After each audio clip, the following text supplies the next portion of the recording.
I was a new arrival on campus, just recently hired, and evidently they were celebrating Constitution Day.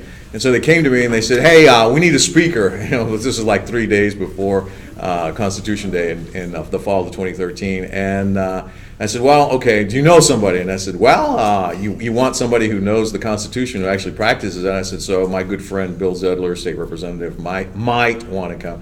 And of course, Bill, being the good guy that he is, said, yes, of course, I'll take time for my busy day and come and speak to students about the Constitution on Constitution Day. And so this is Bill's 5th time here. Thank you, Bill. I appreciate, again, as always, taking time. Representative Zedler represents District 96, which is a district out in the Tarrant County area. And so he is one of the deans of the state legislature in the House of Representatives. He is a mover and a shaker. And Representative Zedler has been very, very helpful, and that is an understatement. He's been very, very helpful to Weatherford College in our dealings with the state legislature, and he is a friend of the college and a friend of the administration. And so, having said that, I want to introduce Bill Zedler. Bill, thank you so much. You bet. Yeah, thank you. Thank you all for being here, and I want to thank Weatherford College and Darrell for doing this. And I'll tell you why. What I've seen, and kind of the reason I started doing this more and more, and one of the things that I've done is trying to get people more and more involved in the Constitution, as well as the Declaration of Independence, because, and let me just kind of lay the groundwork for you. How are you doing? Good, thank you.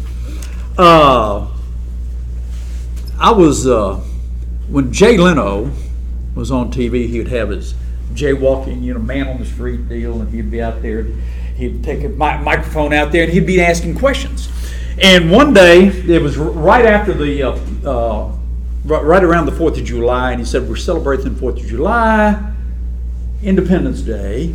He said, who did we get our independence from? And he would stick the mic in somebody's face, and it was shocking. Because very often the responses were Greece, Poland, Czech. I mean, the things that people came up with, and these weren't derelicts off the street. These were people that looked like they had a college degree, but nonetheless couldn't come up with the answer. And then he had said, well, when did we get our independence? And the response was 1950, things like that.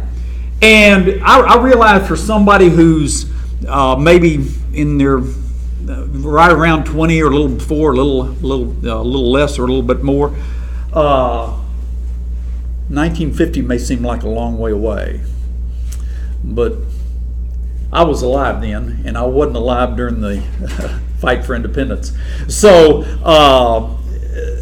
with that, I began to look at things. The other thing is David McCullough, if you've ever heard of him, he's a famous historian.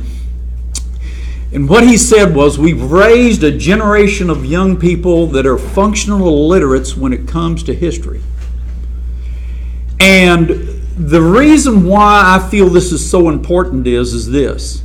How many of you like living in America? Yeah, like living in America. That's why so many countries where they want to secure, it's to keep people in, not keep people out. And in America, we have more people wanting to come to America than any other nation in the world. Now, why is that? It is because we offer more opportunity than any other country in the world. Only in America could you come here with virtually nothing, and in one generation, in that one lifetime, you could become extremely prosperous. You could go from having nothing to being a multi-millionaire in the United States of America. Okay? So what is it about America? The other thing is this. The poor in America are much more likely to have a bigger roof over their head, much more likely to have a car, they're much more likely to have to eat more meat, to have a color television set, those kinds of things. They're much more likely to have those kinds of things than the middle income people in the next richest country in the world. We are extremely prosperous. And in fact, by 1830, the nation was founded in 1776. By 1830, we had the highest per capita income in the world. So what is it that allowed us to have that? And it's one of the things is it is the miracle of freedom.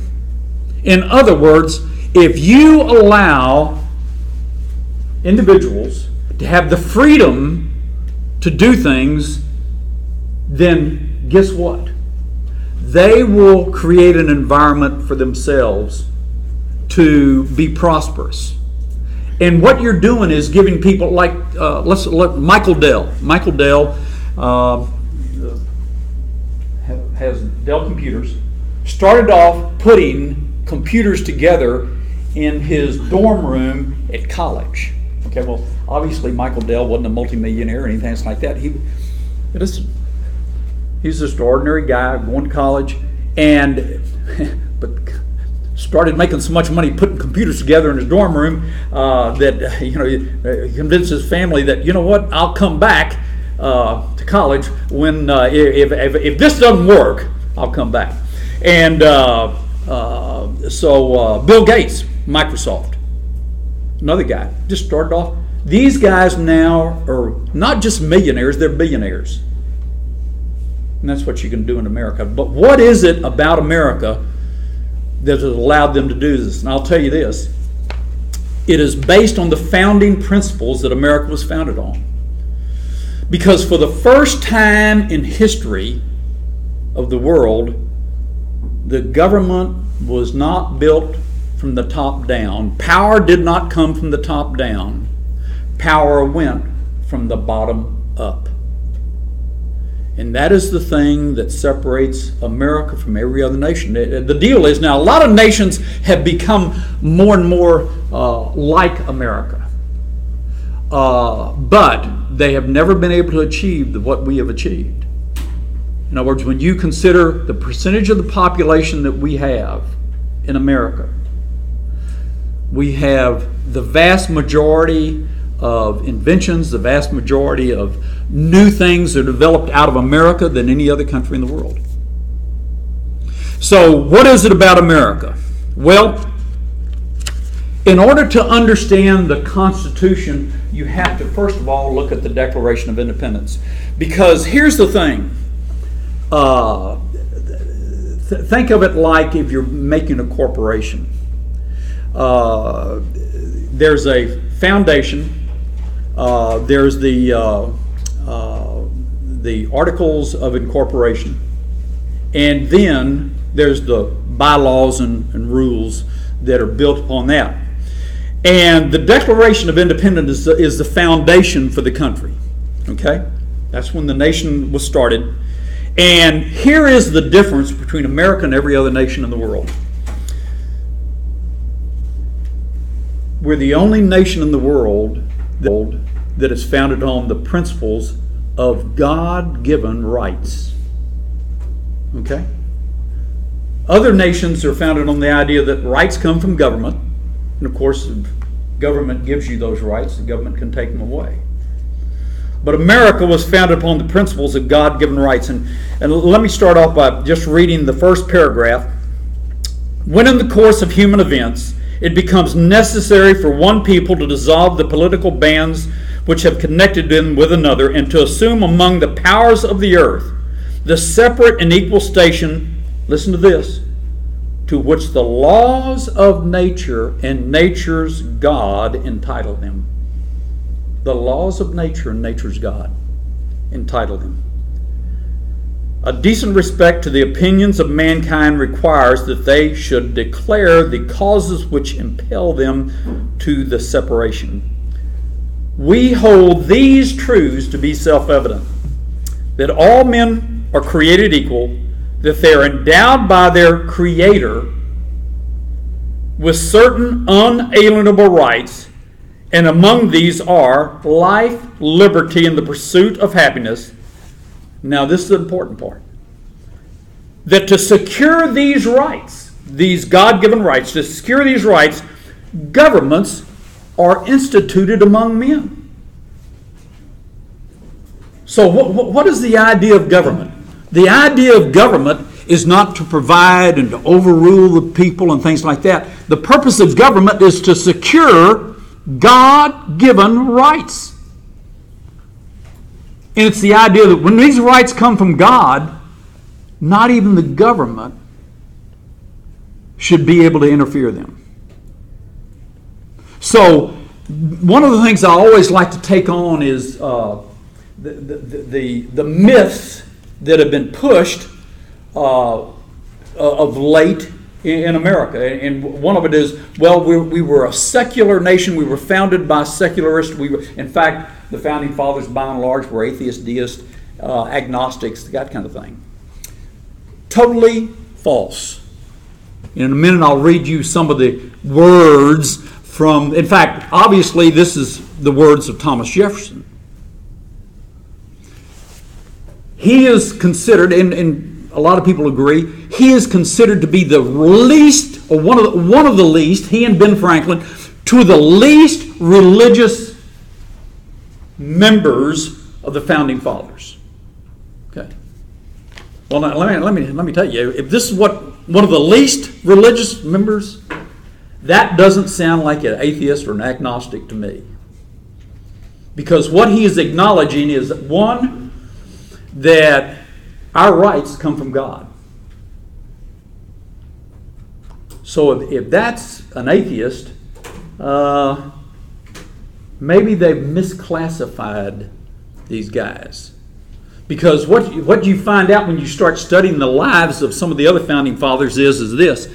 Many of them started Bible societies, that kind of thing. In other words, the whole idea, in fact, in America, one of the reasons why they said we need to educate our citizens is because they wanted them to be able to read the Bible. And if you could read the Bible, they felt that you could stave off the tyranny that has infected a lot of other countries of the world. So, and basically what you see after that is that then they get into all the issues of why they wanted to separate from Great Britain. Okay? And so then if you look at those and get familiar with those, you'll also find that when they got to the Constitution, started to write the Constitution in 1787, that they referred back in the Bill of Rights, when we had the Bill of Rights, it was based on some of the injuries that were inflicted upon them by Great Britain at the time. Okay? So, like for instance, when we get to the Constitution, we the people of the United States, in order to form a more perfect union, establish justice, ensure domestic tranquility, provide for the common defense, promote the general welfare, and secure the blessings of liberty to ourselves and our posterity, do ordain and establish this Constitution for the United States of America. Article 1, legislative powers. And here's one of the other things I want you to, when you look at the Constitution. The Constitution is what gives the government the things that it can do. Because when you get to the 10th Amendment, what you see is The things that are not found in the Constitution, it says, the powers not delegated to the United States by the Constitution, nor prohibited by it to the states, are reserved to the states respectively or to the people. The idea of the Constitution, when it was written, was to restrain the powers of government. Because if you look at what's going on in the world today, what you see is there's two basic world viewpoints. One where they want a government-run, top-down programs. The government has the power. It tells the rest of us what to do. The other is what the founding principles were from the bottom up. We elect representatives, and that we expect them to do things for us within the constraints of the Constitution. Okay? Because if you go back even to this, well, to the 1900s, what you'll find is the percentage of the gross domestic product required to run the government was 3%. Now it's up into the 20s. Okay? 20% of the gross domestic product to run the government. Why is that? Well, because if you read the Constitution, you'll see that the government today is doing many things that, according to the Constitution, it has no right to even get into. If you read the Constitution, you will find nothing about providing health care for people.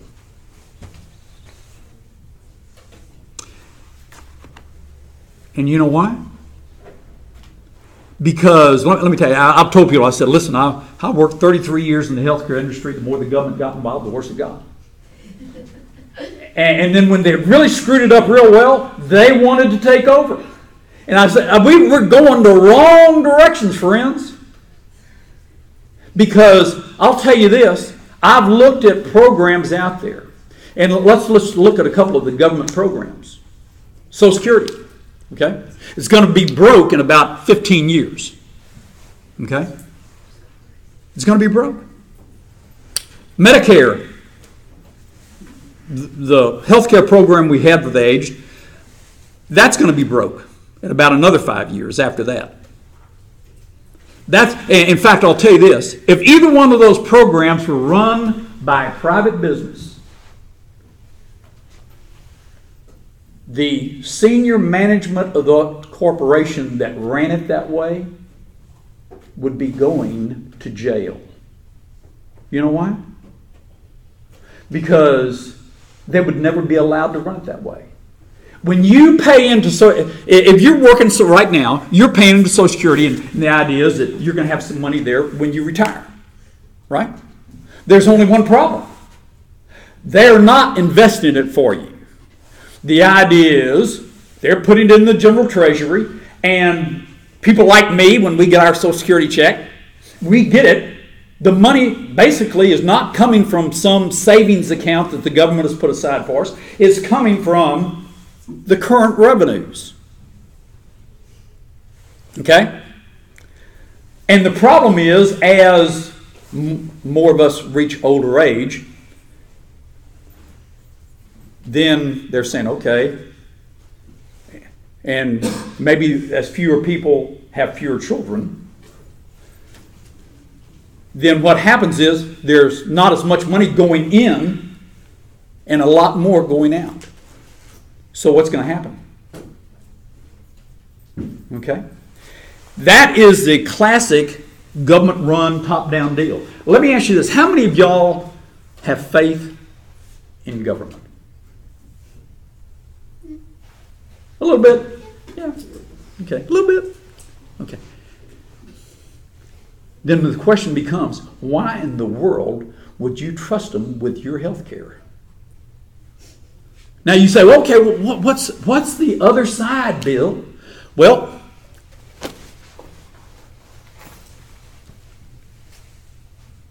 this is a smartphone. When I first started buying cell phones, all it could do was make a phone call. And that, I wish I had kept my cell phone of those days.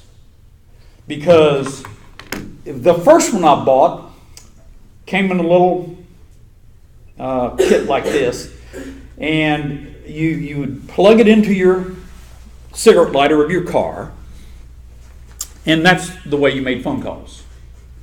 Okay? It was very expensive, and all it did is make phone calls. All right? But guess what? The free market took hold here, and they said, what can we develop that will allow us to get someone to pay us for this product? Okay? So not only did the cell phone get smaller, it became better. And today, in fact, how many of you have just heard about the new iPhone 10? $1,000, they say. That's what it's coming out as, $1,000. That's about what I paid for my first cell phone that did nothing but make phone calls. Okay? So what happened? The free market is what happened. Free enterprise, people getting and saying, what can we do to get you to give us your money? Because when you are giving somebody your money willingly, then guess what? They're going to have to work for it.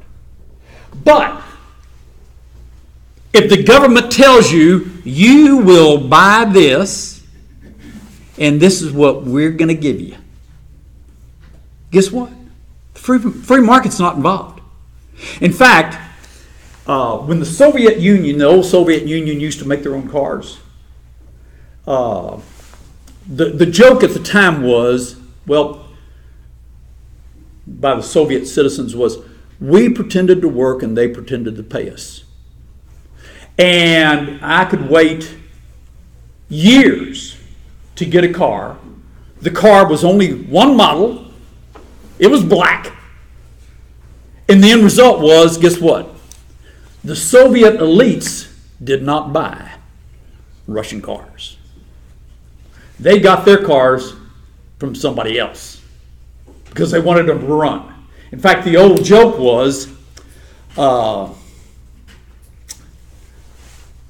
listen, I want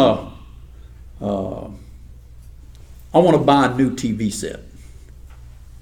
And they said, well, when we can have it in 10 years. And the customer said, can we do it in the afternoon? And the guy said, well, yeah, I think so. Why? And he said, because the plumber's coming in the morning. Okay?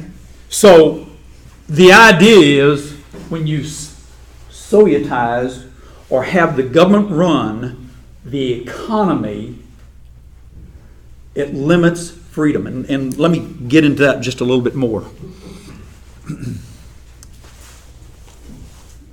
If you're given $1 and you could go into the dollar store, you can buy anything in the store. Okay? But if somebody takes a dime from you, that limits your choices in the store. Okay? If they take a dime from you, they limit your choice. If they take 50 cents, it limits your choices more. Okay?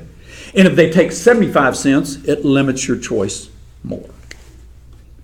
So, the less money you have in your pocket to spend limits your choice, limits your freedom to do things. Okay? Well,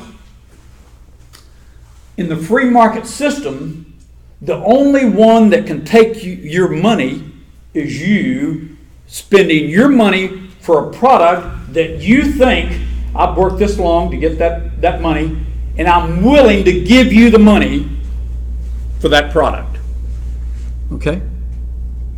But when the economy is run by the government, they don't ask you if you're willing to spend it. They tell you, you're going to spend it, here's the product, and that is exactly why when we went to the Affordable Care Act, they said, well, it's going to cut the cost by $2,500.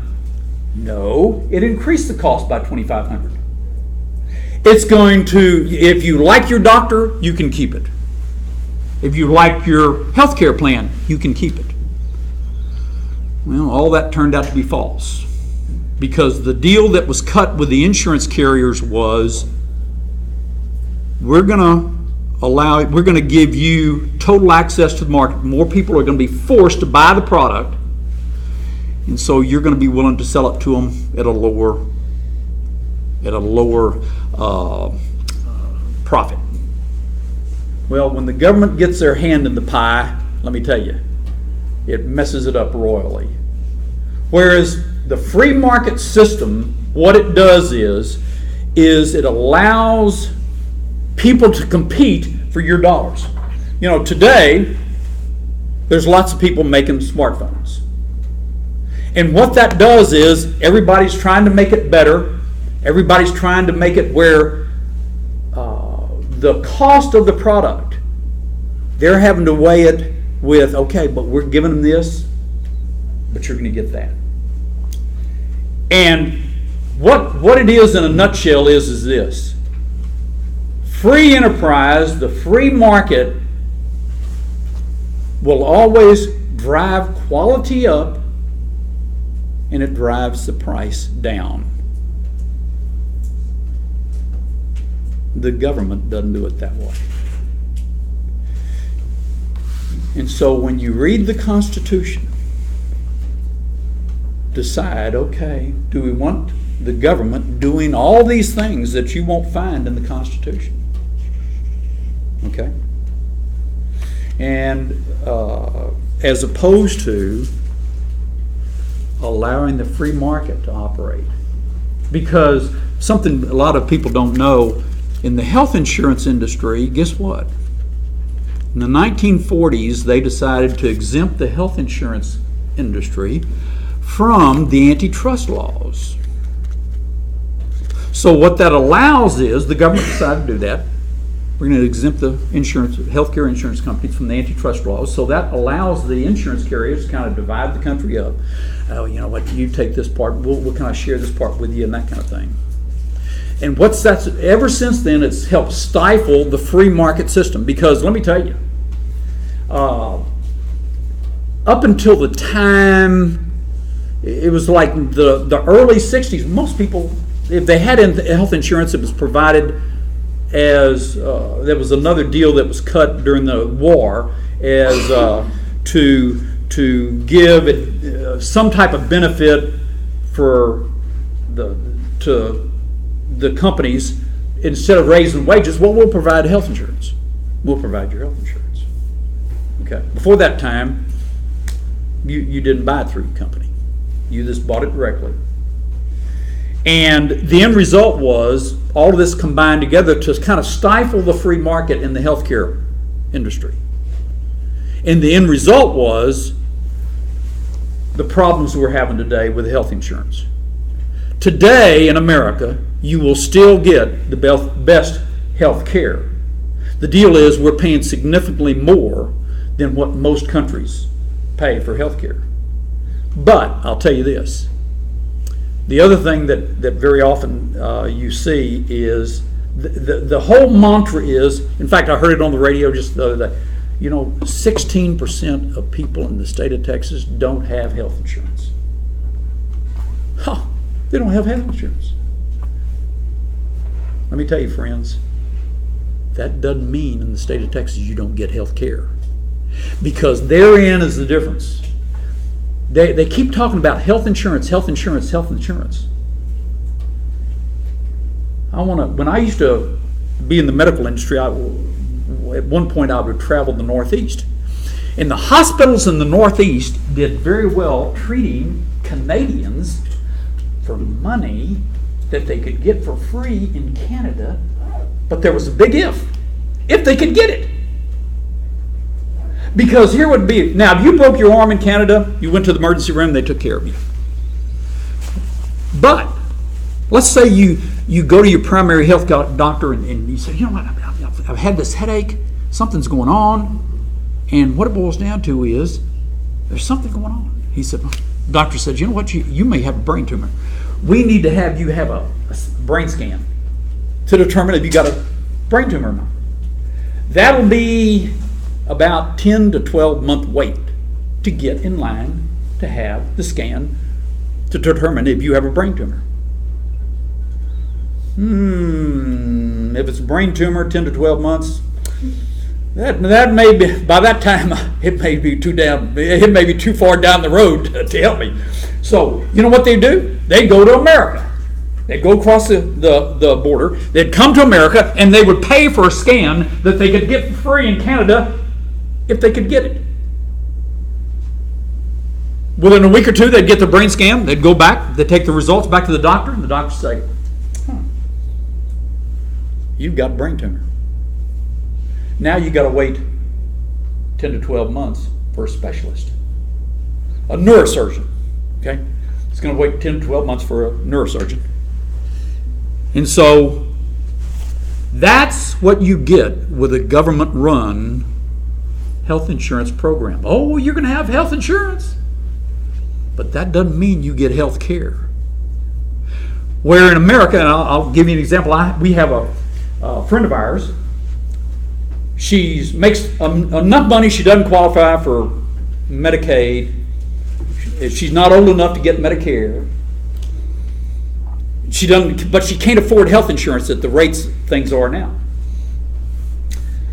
So she goes to John Peter Smith. John Peter Smith is a county hospital in Fort Worth. She goes to the county hospital, and they say, okay, how much money are you making? She tells them, and they say, okay, for your surgery, it's going to be $400. Okay? Because they put it on a sliding scale. She pays them $400. She gets her surgery. She's getting health care. If she made less money, the surgery would be less. It could be zero. Okay? The deal is she gets health care without health insurance, paid for by the taxpayers. The deal is, the other thing is, it's a local thing, and so you weed out a lot of the bureaucracy. You weed out a lot of the because the more the bureaucracy, the higher the cost, and that kind of thing. So the idea is, if you limit the federal government to what's in the Constitution, guess what? It means that it allows the free market to operate. It gives you more freedom. You get to keep more of your money. All right? And you get a better product. Because the free market will always give you a higher quality product at a lower cost if we will just allow the free market to work. But when you have people ignoring what the Constitution says and going outside the boundaries, then guess what? In allowing government to do those things, it makes it more costly, poor quality, and it eventually become more unaffordable. And let me just give you a couple examples. Argentina used to be one of the richest countries in our hemisphere. Okay? Venezuela. Venezuela has a larger reservoir of oil than Saudi Arabia. Yet the people in Venezuela, I don't know if you've seen it much on the media about Venezuela. I mean, to tell you, they're on a diet down there because you know why? They can't get food. They're having trouble getting food. Why? Because they went and really said, okay, we're going to have the government do this and this and this, and it control things. The more centralized power we give to a distant elite, the less power you have. And as Margaret Thatcher said, the reason that socialism doesn't work is eventually you run out of other people's money. And that is the idea of socialism. Whereas under the Constitution, that gives a maximum amount of freedom for us to operate. But on the other hand, it does require that you take certain responsibilities for yourself. Okay? You have to take responsibility. But it also gives you the greatest opportunities in the world. Because the bigger, I used to like an equation. The bigger the government, the higher the taxes, the less freedom, and the greater the poverty. The bigger the government, the higher the taxes, the less freedom you have, and the greater the poverty. On the other hand, the smaller the government, the lower the taxes, the greater the freedom, and the greater the prosperity. And we see that even in America today. Because if you look at what's happened in America today, you find cities that have tried this government-run top-down approach that, like, if you go to some cities, it may take a year to start a business. Okay? But, on the other hand, here, you can do it in like a week or two. All right? Now, so, where do you think you'd like to do business? I think I'll try opening up a business where it's easier to open up. And the end result is that provides for more job opportunities, that kind of thing. And so what happens to those cities that have tried this more government control and that kind of thing? Well, you see cities like Detroit, Cleveland,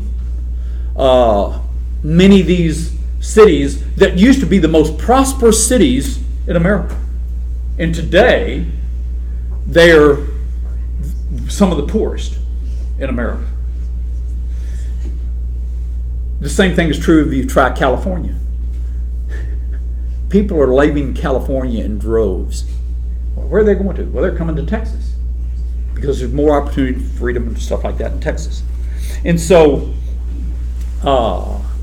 what happens is, and here's the other thing. There was a recent little study done. Guess where the poor do better?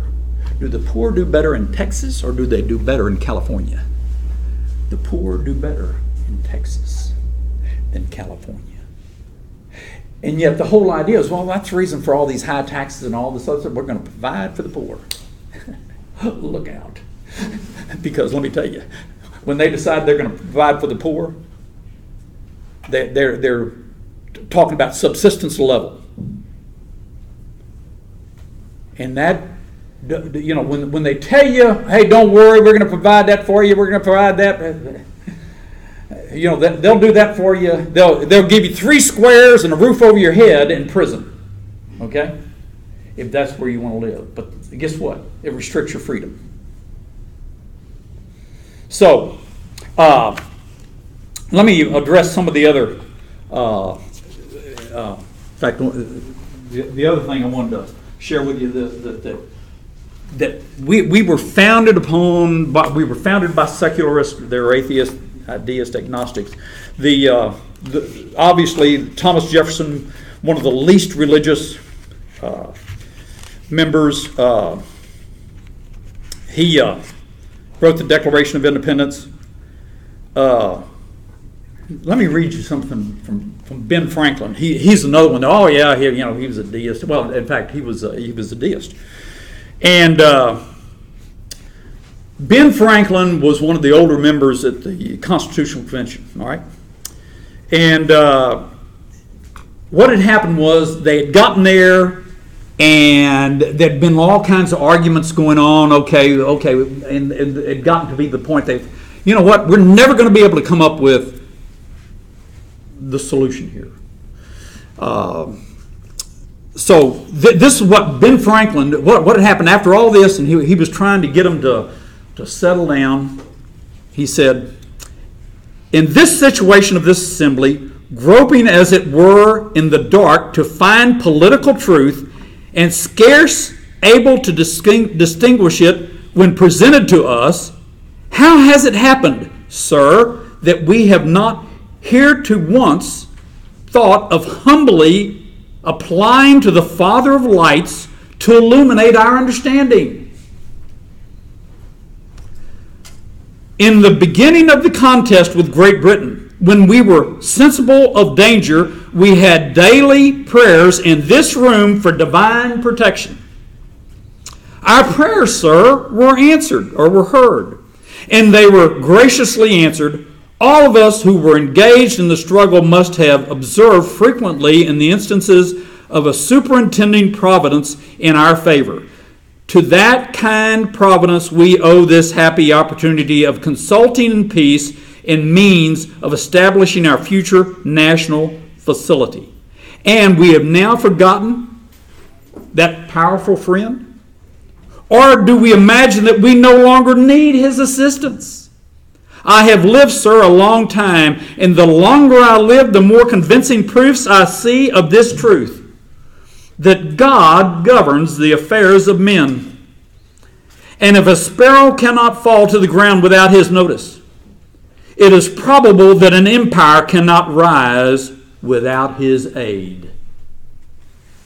That's the second most irreligious of our founding fathers. Now, let me ask you this. How many of y'all know what a deist is? Okay, a deist was somebody who thought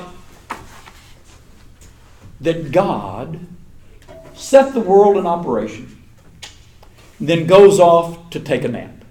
He's up there napping right now. And the end result is God's not, he's not listening to prayers because he's taking a nap. He's not interfering in the affairs of mankind because he's taking a nap.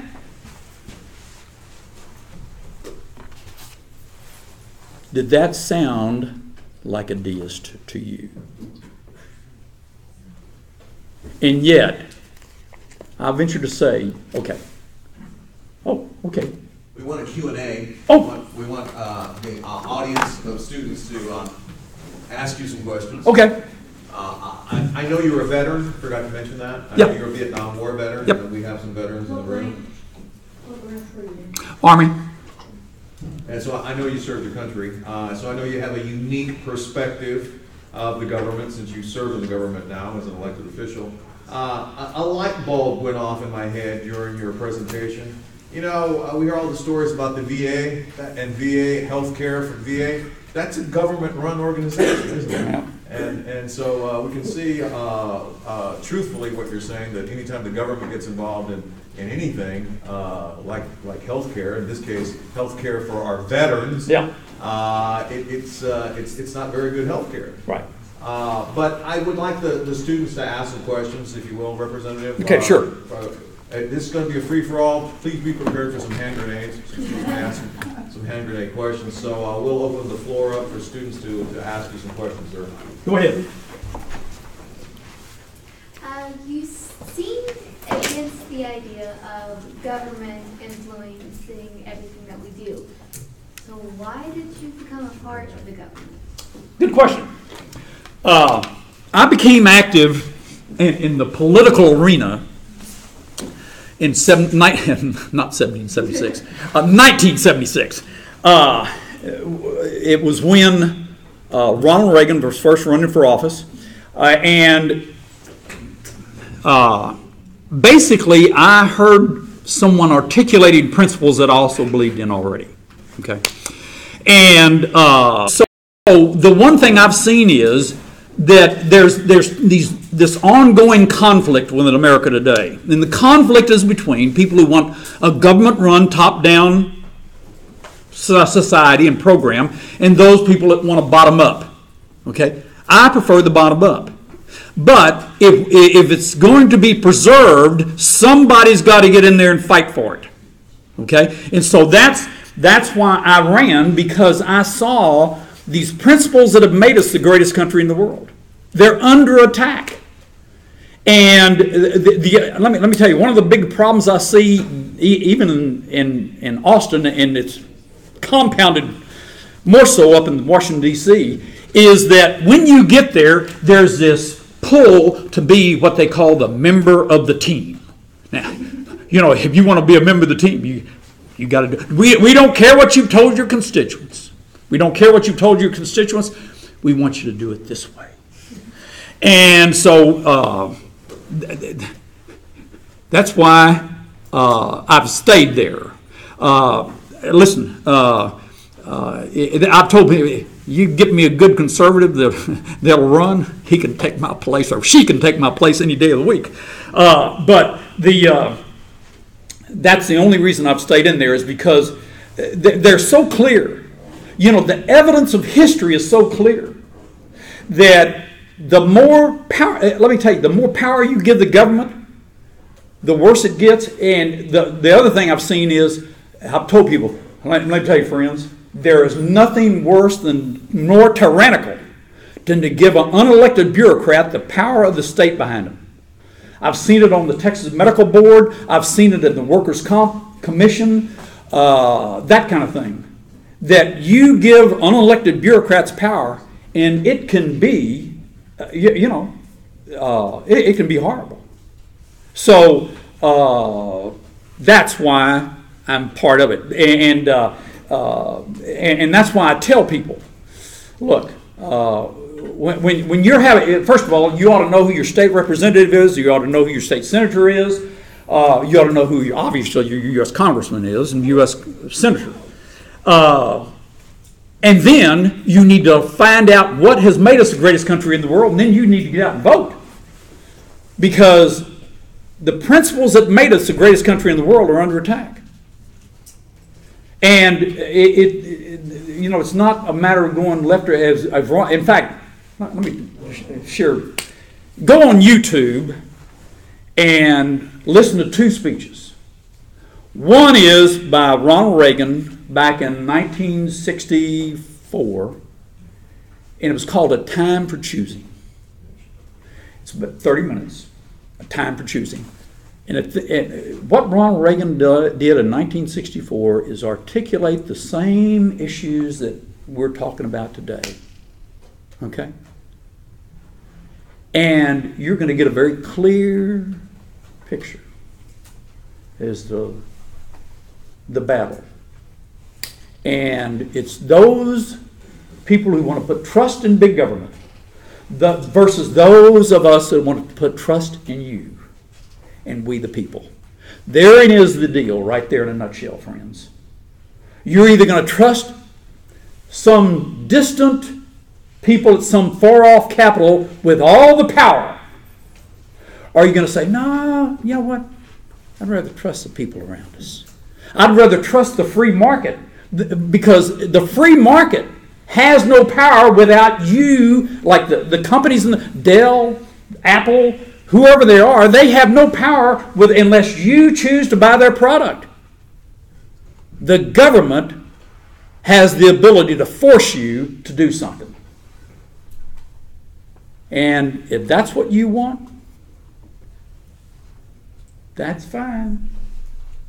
But that will not make us, or not will allow us to continue down the road to being the greatest, most prosperous nation in the world.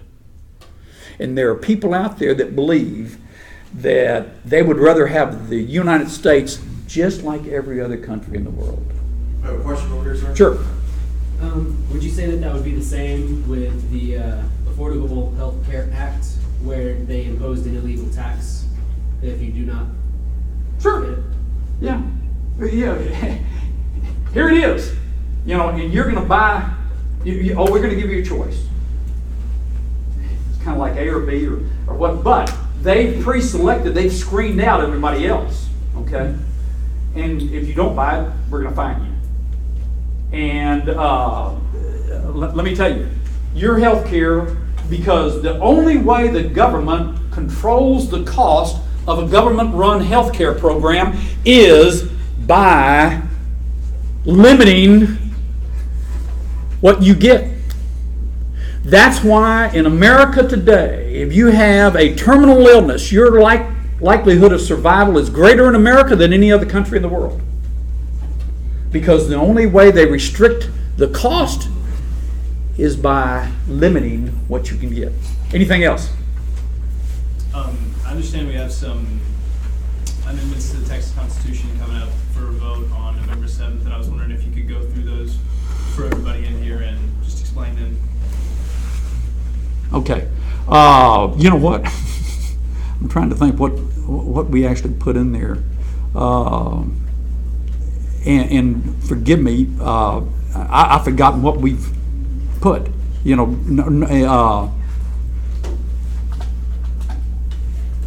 because a lot of times I see what gets out of the House, and I hadn't seen what got out of the Senate. So I know just a couple of them is tax exemptions on property tax for disabled veterans and their families. Yeah. You know, let me tell you, it's not because I'm a veteran, because I'm not disabled because anything happened in the war. You know, and so, but I do believe that we owe our veterans a great deal, because they're the only ones that wrote a blank check to us and were willing to lay down their lives. I'm much more susceptible and for people who have been injured, wounded in combat, stuff like that. I think we owe them a great deal. We'll wrap up this session, the first hour, and Representative Zedler will be available in the second hour as well, for those who want to come to the second hour roundtable discussion. We want to thank Representative Zedler for being here today again, and